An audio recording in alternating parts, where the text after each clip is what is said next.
Mark Grayson gets thrown through buildings for a living, punched into the stratosphere, slammed into the ocean floor, and every single time he gets up, brushes the concrete off his suit, and somehow still looks like that.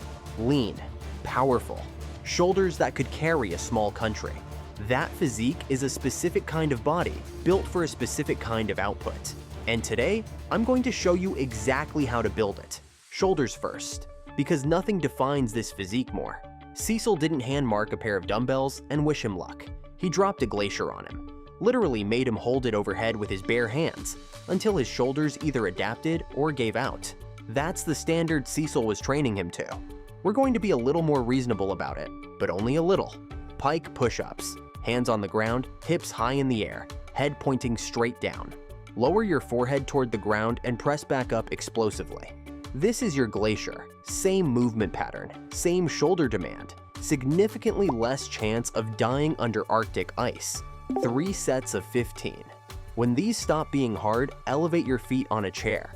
Feel the weight shift forward onto your shoulders, and suddenly remember what humility feels like.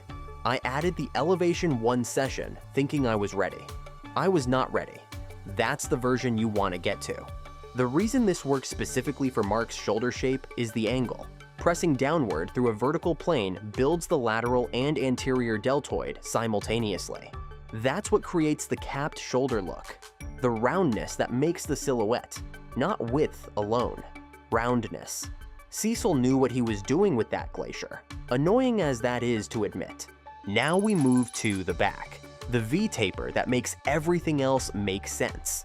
There's a moment in the show where Conquest has Mark completely broken, beaten into the ground, barely conscious, running on nothing but the fact that he refuses to stay down. Every impact he absorbed in that fight went through his back first, his lats, his scapular muscles, his entire posterior chain acting as the last line of defense between him and being finished. That's not just aesthetics, that's structural, and that's what we're building here. Dead hang scapular pulls. Hang from a bar completely relaxed. Then without bending your elbows, pull your shoulder blades down and together. Hold 2 seconds. Release, 15 reps, 3 sets. This sounds too simple to matter until you realize you've never actually isolated your scapular retractors in your life, and they are embarrassingly weak, straight into bodyweight rows. Find a low bar or a table edge, body straight. Pull your chest up to meet it. The moment your hips sag your lower back is doing the work and your lats are on holiday. 3 sets of 12. Mark's back isn't just wide, it's deep. That thickness through the upper back is what makes the physique look 3-dimensional rather than flat. Scapular work builds that depth in a way that pure pulling alone never will. Conquest found that out the hard way. How can we forget chest? Because Mark puts his fists through things for a living.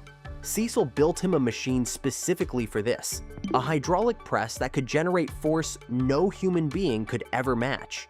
Mark sat under it and pushed until the hydraulics gave up before he did. We don't have Cecil's budget. We don't have the machine, but we have something that actually builds the same dense, explosive chest strength without a government contract. Archer push-ups. Standard push-up position. As you lower down, shift your weight to one arm while the other extends straight out to the side. Alternate sides each rep. This forces each side of your chest to work independently, which builds dense athletic chest muscle that looks powerful rather than inflated. 3 sets of 10 each side.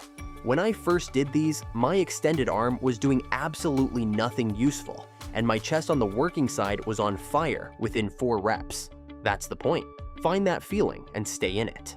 Cecil's machine broke before Mark did. These will make you feel the same way about your own arms. Now, we need to train legs, because the launch matters as much as the landing. Every time Mark takes off, you can see exactly where the power comes from. It's not his calves, it's not his knees, it's the full explosive drive from his glutes and quads firing simultaneously in one violent coordinated movement. Training legs for this physique means training them for that exact output, not size. Launch power. Jump squats with a pause. Squat down, pause 3 full seconds at the bottom, then explode up as high as possible. The pause eliminates all the elastic energy stored in the tendon, which means your muscles have to produce every single bit of force entirely from scratch. That's what builds the kind of leg power that looks explosive rather than just big. 3 sets of 12. Finish with single leg glute bridges. 1 foot flat on the ground, other leg extended. Drive your hips to the ceiling.